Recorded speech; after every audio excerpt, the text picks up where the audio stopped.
Now on first down, he'll drop to throw it. Eluding the pressure right.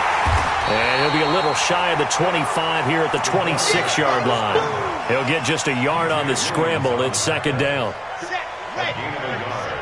Brings up second and 9 at the 26-yard line. Charlie, 50's the mark. 50's the mark. It's going to be a... No! They'll look to throw. And for the fourth time tonight, it's an interception. P.J. Williams with a pick. Maybe he telegraphed it a little bit right there. You've got a cornerback knowing that he's going against a rookie quarterback. He stepped in and picked it. You think he had a great week of preparation, looking forward to this opportunity? And the second part of that is, when you're a young quarterback, you are going to stare down targets, but oftentimes your playbook hasn't expanded to give you full field reads as well. Makes it a little bit tougher for him. A throw left side, complete to his receiver, Westbrook. And he's going to get this one across the 30-yard line. 12 yards there and a first down. From the 32 now, here's first and 10. They'll run it now out of the gun. Give him a couple on the carry there, second and 8. Bottom line, they want to keep this clock rolling, so they'll take that one right there. They just want to keep falling forward, and they want to put the onus on the big fellas up front in order to bring this one home. They'll run it now out of the gun. And he's got some space here. And he takes it all the way down to the 3. It's a big play for the Jaguars. 63 yards. After the big play, a chance to finish now on first and goal. And he's going to get this back to the 3-yard line and no further. They'll say no gain on the play, and it'll be second and goal.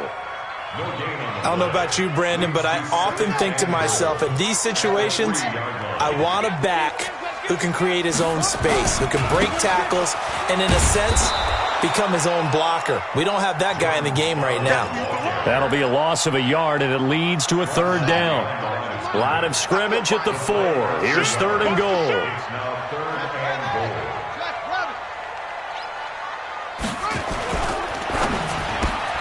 And that is caught. Touchdown, Jacksonville. From 4 yards out, and the Jaguars are able to widen their lead. They were still throwing with a comfortable lead here late, and now that lead even more comfortable. And your first thought is there bad blood that went into this one ahead of time, that maybe they're seeking some revenge or they just don't like them? But the other thing that always hits me is, are they worried about playoff positioning? Right? Are they worried about, do you need enough points in case there's a tiebreaker that comes into play later? And he'll take it past the 25 and up to the 28-yard line.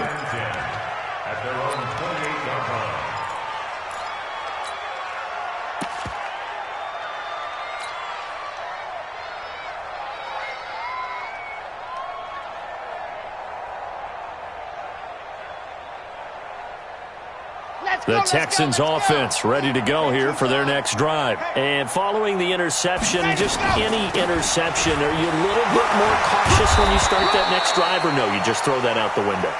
I think you are. I don't think that there's any way you can run back out there and go, totally didn't affect me. Let's just go ahead and be loose with the football again. You're going to take care of it, but you have to be careful about being too cautious because now you can't run any offense at all. Still want to attack. We'll see how they attack them here. 12 yards there and a first down. Couple of very nice carries to start this drive out. Yeah, 2 first downs. And how about that second one? What a nice run on that particular play. I'm telling you, they're going to start to think that this game is easy if they continue to rip off yardage like this.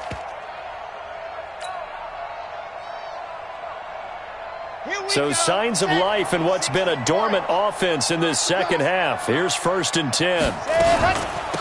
They'll run it now out of the gun. And he's going to take this across midfield into Jacksonville territory.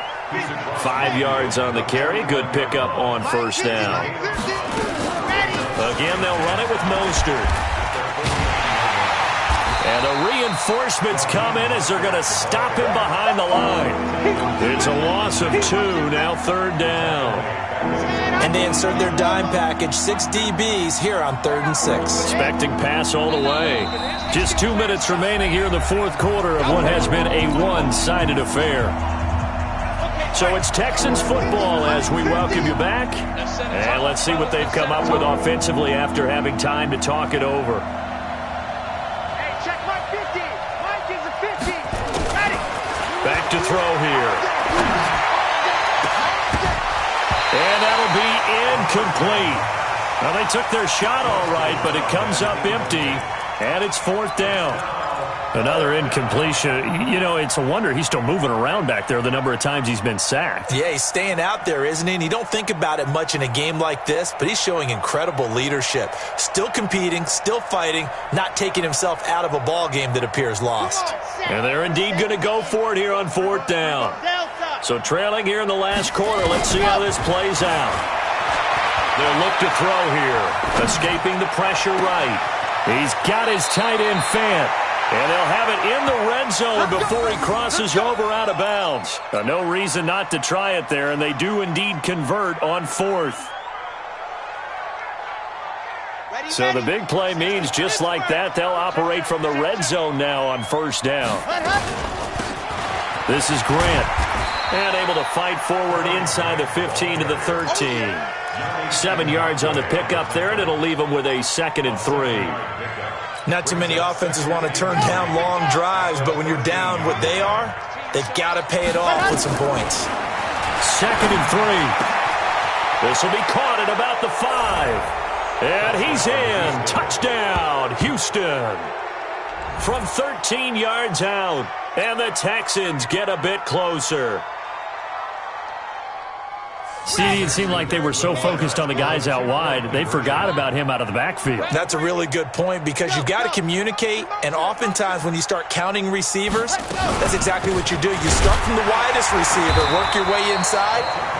Who gets lost sometimes? The back in the backfield. That's exactly what happened there. And he got into the end zone. So it would no doubt be a miracle comeback from here, but let's see what they can do starting with the onside kick. And the Jaguars are going to cover this one up. Well, fourth quarter, they felt like they needed the football back. Unfortunately, they couldn't get it. And I know we brought analytics into the game, and someone has said here that the data says that when a team's expecting an onside kick, 80% of the time, the team expecting it, they do actually recover the ball, which is what we saw here. I just wonder if that number is much more of a anecdotal type of a number. Kind of like when the coaches tell us, well, when you score on special teams, 93% of the time you win the game. I'm still waiting to see that number is empirical. And he'll just plow right into a host of tacklers. Nothing there at all, and it'll be 2nd and 10. His carries tonight, they're getting up there, so maybe one of those every now and then is understandable. I would agree with that. Understandable every now and then. Sometimes you come back and you fake it to him and go play action. But other times you say, okay, they got him on that one. We'll come back to him in another carry.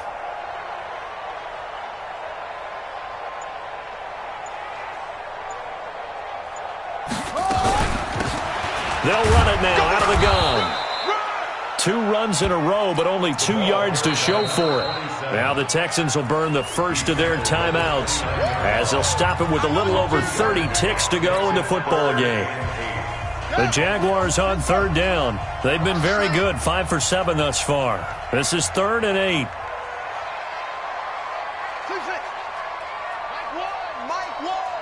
I'm coming for you, son. I'm coming for you, son. And he'll give it here to his running back. And he will lose yardage here to the 31-yard line. A 3-yard loss. 4th down now. Now the Texans will use one of their 2 remaining timeouts as they'll stop the clock with 24 seconds to go in the game. And well, they could just run this clock out, but here is the field goal unit on 4th down. On the left hash, this from 48 yards.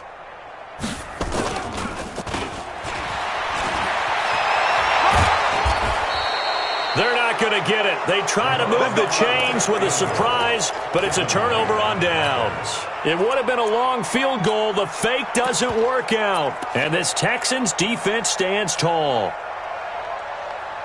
Here we The offense now at the line, ready for their next drive. They're down big here late. I don't know. You just one last drive here for pride? Some people like to do that. I remember playing for a guy once. We were down huge, and someone said, "Coach, what do you want to call?" He just waved a hand like, "Who cares? Let's get out of here and do something some other time." But some teams like to do something at the end to feel a little bit better as they continue to move forward. Yeah, probably just want to put this one behind them. One play has him up past the 40 already, and another 1st and 10.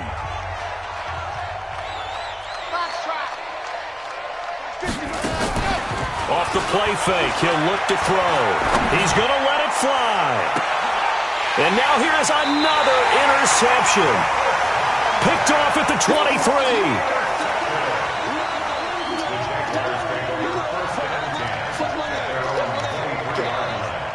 Jaguars come to the line to start their next drive. And they've got this one in hand. No timeouts remaining defensively, so this one should just be one kneel and then handshakes. 59. We got to get the ball, D. Get the ball right here. Let's go. 49. Check 49. Check 49. Let's go. Come on. It's 59. Mike the 59. Now a handoff here to his running back. And up to the 35 before they're able to knock him down. So this will be a win for Jacksonville. And with that, our journey begins, Charles. Week 1 in the books. Going to be a great season. Oh, man, so much to look forward to. Isn't it nice to get a really good game right out of the gate? Preseason behind us. All these games count now, don't they? Yeah, this is the exciting time with just 1 week gone and plenty of weeks to come. So for the Jaguars, it's a great win here on a Monday night as they'll start the new campaign 1-0. And they will hit the road next week to take on the Cincinnati Bengals. Meanwhile, for the Texans, they obviously fall to 0-1 with the defeat. And they'll get a chance to redeem themselves at home next week. Thanks for tuning in, everybody. Alongside Charles Davis, we thank our entire crew. I'm Brandon Gaudin. This is the NFL on EA Sports.